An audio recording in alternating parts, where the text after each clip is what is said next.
Halo guys, selamat datang di Enigma Channel, channel yang akan membahas film-film keren yang mungkin belum sempat kalian tonton karena kesibukan kalian masing-masing.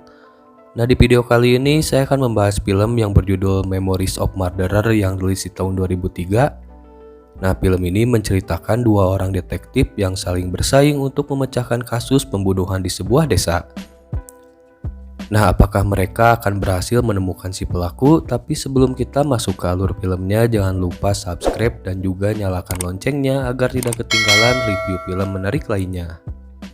Oke, gak perlu berlama-lama lagi, kita langsung saja masuk ke pembahasan filmnya. Let's go!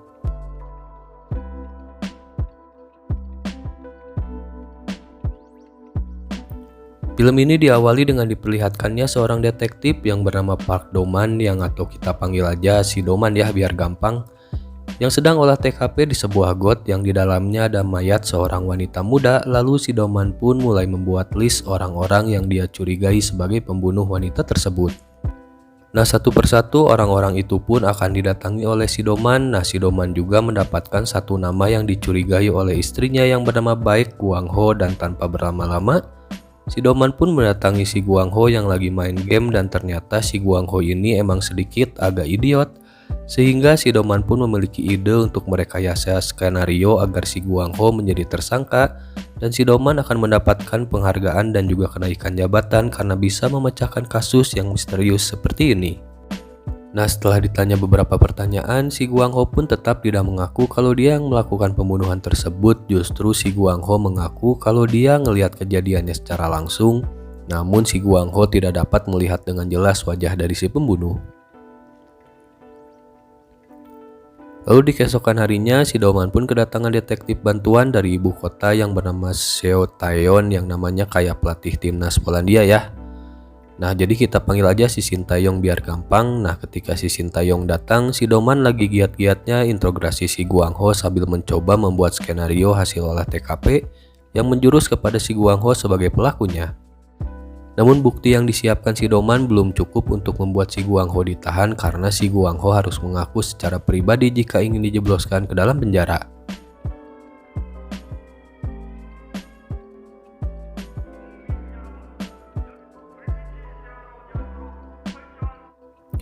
Lalu di keesokan harinya, reka adegan di TKP pun dimulai dan si Guang Ho yang menjadi tersangka akan disuruh memperagakan cara membunuh korban. Nah, di situ si Shin Tae-yong meminta kepada atasannya untuk berhenti melakukan olah TKP kepada seseorang yang belum menjadi tersangka. Lagi pula si Shin Tae-yong menemukan beberapa bukti dari beberapa kejadian sebelumnya, yaitu setiap kejadian selalu di saat hujan dan yang menjadi korban selalu wanita yang menggunakan baju merah. Selain itu, si pelaku juga suka memperkosa dulu mayatnya sebelum disembunyikan di bawah got atau di tengah ladang. Nah, ngelihat si Shin Tae-yong yang makin diprioritaskan oleh atasannya membuat si Do-man merasa iri, sehingga si Do-man pun langsung mengajak si Shin Tae-yong buat sparring.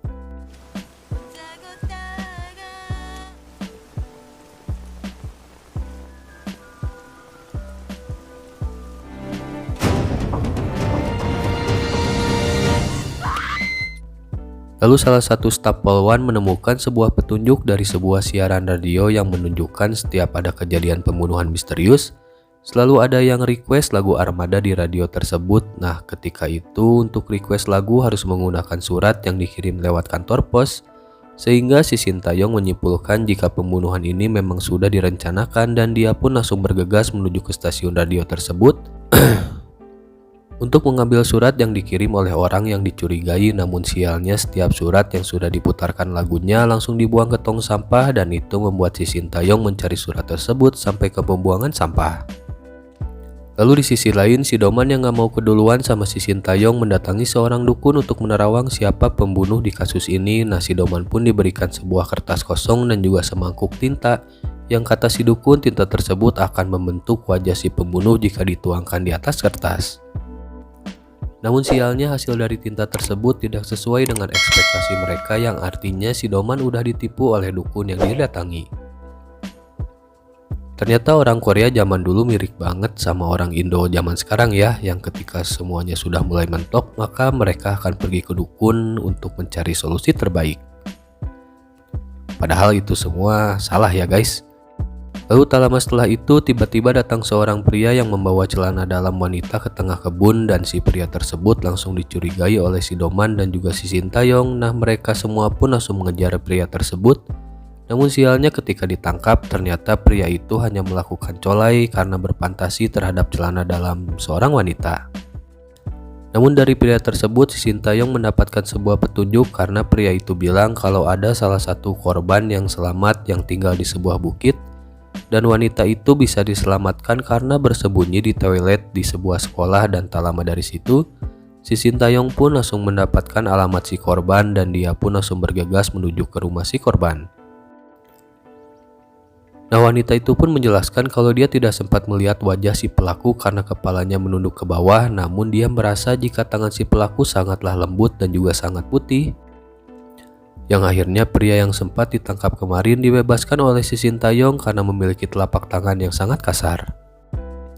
Nah, tak lama setelah itu di malam harinya tiba-tiba stasiun radio memutarkan lagu Armada di malam hari, dan itu artinya akan ada korban berikutnya di daerah tersebut, sehingga si komandan pun langsung meminta bantuan tambahan personil. Namun sialnya semua polisi sedang sibuk menahan demonstrasi di kota lain yang membuat di malam itu mereka semua jadi kecolongan lagi dan korban pun bertambah satu. Lalu korban pun diotopsi oleh dokter yang menemukan banyak buah-buahan di dalam rahim si korban, termasuk ada sperma yang masih basah, dan sperma itu mereka kirim ke Amerika untuk dicek DNA dari sperma tersebut. Nah, gara-gara kejadian itu membuat si Doman sadar kalau dia harus bekerja sama dengan si Sintayong agar kasus mereka bisa cepat selesai. Yang kebetulan mereka juga sudah mendapatkan alamat si peminta lagu dari pihak radio. Nah, nama dari si peminta lagu adalah Park Heon-gyu yang bekerja di tambang di dekat daerah situ juga. Lalu si Heon-gyu pun dibawa langsung ke kantor untuk diintegrasi, namun yang namanya penjahat pasti tidak akan mengakui perbuatannya, dan satu-satunya jalan agar bisa dibuktikan bahwa si Heon-gyu ini adalah seorang tersangka yaitu dengan membawa si Guang-ho, karena si Guang-ho ini pernah lihat kejadiannya pembunuhan itu secara langsung ya. Nah, si Doman dan juga si Sintayong pun langsung membujuk si Guang-ho untuk ikut ke kantor menjadi saksi, namun si Guang-ho nggak mau ikut dengan mereka karena trauma dituduh dan juga disiksa sama si Doman. Sehingga si Guang-ho pun langsung kabur dari mereka berdua. Nah, sialnya ketika kabur si Guang-ho yang memang bego pun tidak menyadari ada kereta yang sudah mendekat, sehingga dia pun langsung mati seketika tertabrak kereta. Nah, cara untuk membuktikan si Heon-gyu adalah si pelaku hanya tinggal menunggu hasil DNA sperma yang dikirim ke Amerika, namun si Sintayong tidak mau menunggu lama lagi karena si Heon-gyu tidak bisa ditahan dan ditakutkan akan ada korban lagi, sehingga dia sendirilah yang menyelidiki gerak-gerik dari si Heon-gyu. Nah, benar saja beberapa hari setelah itu ada korban tambahan dan si Sintayong semakin yakin jika si Heon-gyu lah yang sudah membunuh banyak wanita di desa tersebut. Karena ketika terjadi pembunuhan si Heon-gyu tidak ada di rumah, lalu di keesokan harinya nah si Sintayong berniat ingin membunuh si Heon-gyu agar desanya menjadi aman dan tidak ada lagi pembunuhan. Namun tak lama tiba-tiba datang si Doman yang membawa surat yang berisi berkas hasil pengecekan sperma dari korban otopsi, dan ternyata hasilnya negatif dengan DNA-nya si Heon-gyu, dan itu membuat si Sintayong jadi semakin bingung. Namun dia tetap pengen ngebunuh si Heon-gyu. Nah, di situ si Doman langsung menahan si Sintayong buat menembak si Heon-gyu, yang akhirnya si Heon-gyu pun dibiarkan pergi oleh mereka dan kasus itu pun tidak pernah terpecahkan sampai 20 tahun kemudian. Nah, setelah 20 tahun tanpa sengaja si Doman yang udah jadi pengusaha di kota besar tanpa sengaja ngelewat ke tempat yang pernah dia olah TKP, yaitu di got itu ya. Nah, ketika dia lagi duduk di situ, datanglah seorang anak kecil yang bertanya kepada si Doman kenapa si Doman duduk di pinggir solokan. Lalu si Doman pun menjawab kalau dia cuma ikut duduk doang di situ. Lalu si anak itu pun bilang bahwa beberapa waktu yang lalu ada seseorang yang duduk di tempat yang sama. Dan orang itu menjawab bahwa dulu dia pernah melakukan sesuatu di solokan itu, jadi dia sedang mengenang apa yang pernah dia lakukan di masa lalu. Nah, di situ si Doman pun langsung ngeh kalau berarti si pembunuh pernah datang ke tempat itu, namun sayangnya film pun harus berakhir. Nah, jadi itulah review singkat dari film Memories of Murderer 2003 yang sangat menginspirasi kita semua untuk terus berjuang dan jangan pernah menyerah dalam segala jenis situasi. Karena Tuhan akan selalu bersama orang-orang yang berusaha dan juga pemberani dalam hal yang positif tentunya. Jadi cukup sekian untuk review kali ini. Terima kasih bagi semua yang udah menonton. Jangan lupa subscribe, like, share, dan juga komen jika filmnya ingin kita review. Semoga kalian sehat selalu. Sampai jumpa di review film menarik berikutnya. See you next time and bye-bye.